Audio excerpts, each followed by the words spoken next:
हाय दुल्हा, हाय बतारू, हाय दुल्हा, हाय मोरी मैया रे।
मैया तुमने भवन में तुम मेरी पलंग पर, मैया मेरे रूम में तुम कैसे आ गई? मैं तो सो रही थी। देखो बेटी, बोलो मैया। जब मेरे कानों तक रोने की आवाज आई, मैया किसके? तुम्हारी, तो मैंने आकर के तुझे जगा दिया। मैया बोलो। मैं अगर आपसे बताऊंगी तो आप मुझे मारोगी। क्यों, क्या हुआ बेटी? मैया अगर तुम जानना चाहती हो तो मैं आपको बताती हूँ। मेरे साथ मेरे सपने में कोई आया थे। बोलो बेटी। मैया मैं अपने पलंग पर सो रही थी और अचानक से कुछ मेरी इतनी गहरी नींद आ गई कि मैं जान ही नहीं पाई मैं किस पलंग पर और कहां पर सो रही हूँ। और आधी रात में मुझे एक सपना हुआ है मैया। कैसा सपना? जिसमें मैं अपने पतिदेव को देखी हूँ और मेरी शादी हो रही है मैया। अच्छा, तो सपने में देख रही थी कि कासू शहर में बारात आई है। हाँ मैया। और कोई तुझे जबरन ब्याहे लिए जा रहा है। जी मैया। तुम उससे लिपट करके रो रही थी। मैया मैं इसीलिए आपसे और पिताजी से लिपट के रो रही हूँ और मुझे कोई जबरदस्ती ब्याह कर लिए जा रहा है। बेटी तुम्हारी भूल और महाभूल। क्यों मैया? तुम्हें मालूम होना चाहिए जो सपने होते हैं वो कभी अपने नहीं होते हैं मैया। और रही जो सपने की बात, तो बेटी सपने झूठे होते हैं। मैया ये झूठा सपना नहीं हो सकता क्योंकि मैं इतने गहरे नींद में सो रही थी और अचानक से मुझे सपन हुआ कि मेरी शादी किसी से हो गई, मुझे कोई जबरन ब्याह कर लिए जा रहा है मैया। नहीं बेटी, जाओ तुम भवन को चले जाओ और मैं तुम्हारे भवन में और बांधियां और पहरेदार बढ़ा दूंगी। और तुम रही बारात की बारात, यहाँ कोई पारिंदा पर नहीं मार सकता है। एक कासू शहर है। ठीक है मैया। अपने भवन को चली जाओ। तुम कहती हो, मैं तो अपने भवन को जानती हूँ, पर मैया ये सपना झूठा नहीं हो सकता है। ठीक है जाओ बेटी। मैं जा रही हूँ मैया। जा सकती हो। क्या बताऊं, जो ये मेरी सपुत्री है ये सयानी हो चुकी है, शादी योग हो चुकी है। अब मुझे कोई ना कोई उपाय देख सोच करके इसकी कहीं ना कहीं अवश्य सगाई रचा देना चाहिए, क्योंकि क्योंकि जब से पुत्री सयानी हो जाती है तो काले नाग के बरोबर हो जाती है। पता नहीं कितनी टाइम कितनी घड़ी वो डस सकती है। इसीलिए मैं कोई ना कोई उपाय सोच करके इसकी अवश्य कहीं ना कहीं सगाई रचा देना चाहिए। द्वारपाल, द्वारपाल, हराम ज्यादा बदतमीज। माता जी जय गोपाल। जय गोपाल की। माता जी जय गोपाल। जय गोपाल की। कहिए माँ। ये मुझे बतलाओ। कहिए माँ। तुम्हें एक काम करना होगा। कौन सा काम माँ? सुनो मेरी बात को। कहिए माँ।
तुम शीघ्र चले जाओ।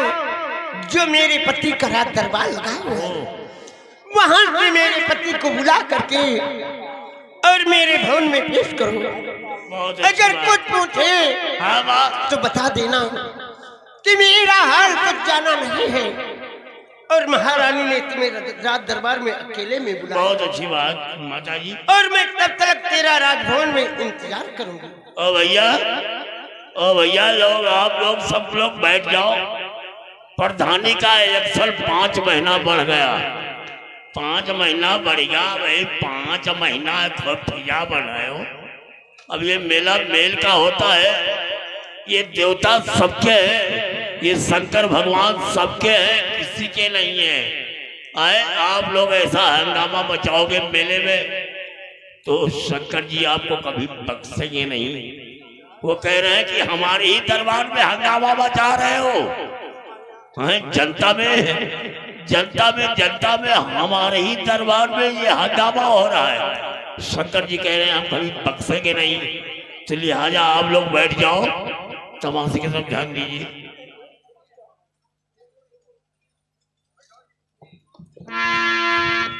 और इधर वही गजमोतिन की मैया अपने स्वामी को रात दरबार बुलाती है। वहीं देश काशों का राजा गजराजा अपने रात दरबार में आता है। आज की रात्रि में राजा गजराजा का रोल कर रहे यह पार्टी कलाकार रोशन लाल गौतम जी चंदोरा की तरफ से। अब वही काशों का राजा आता है, गजमोतिन का पिता, उसका सीन का ड्रामा देखिए।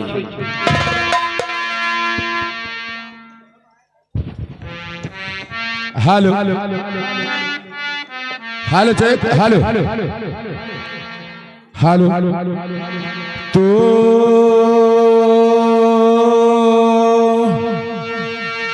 जय जय माता सरस्वती, जय जय माँ जगदम्बा। भक्त जनों पे काजली माँ करती नहीं विलम्ब। अरे देवी सुमिरई हमका सब कई। जय हो राधे राधे भैया सरकार राजेश।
जो आए।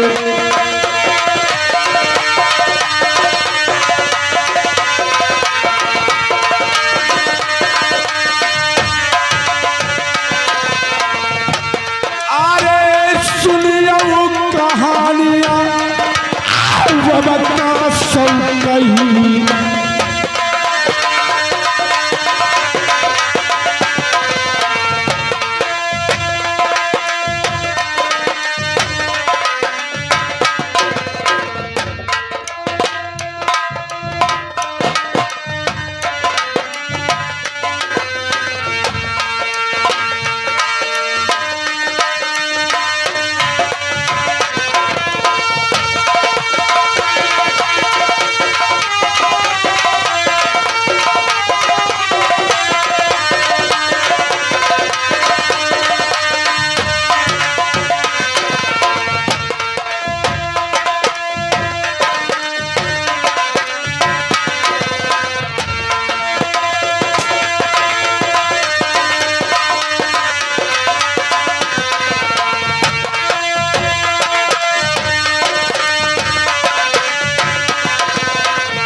शहर का सौमई जो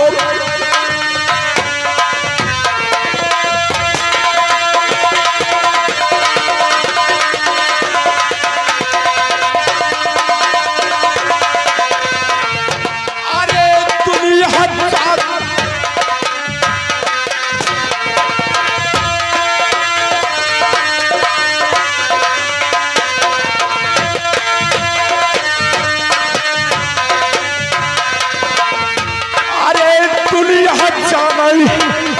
गजरा चाकू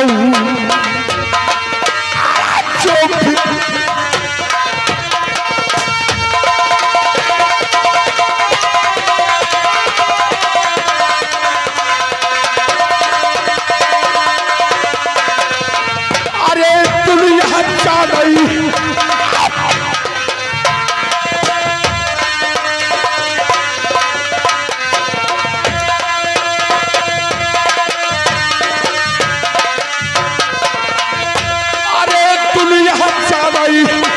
पीर लोहा कहूँ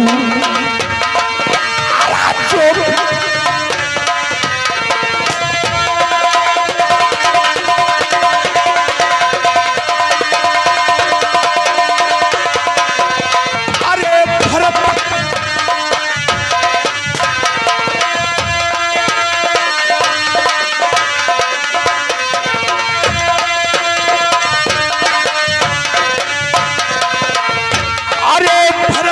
चौखड़ी ठाकुर चावई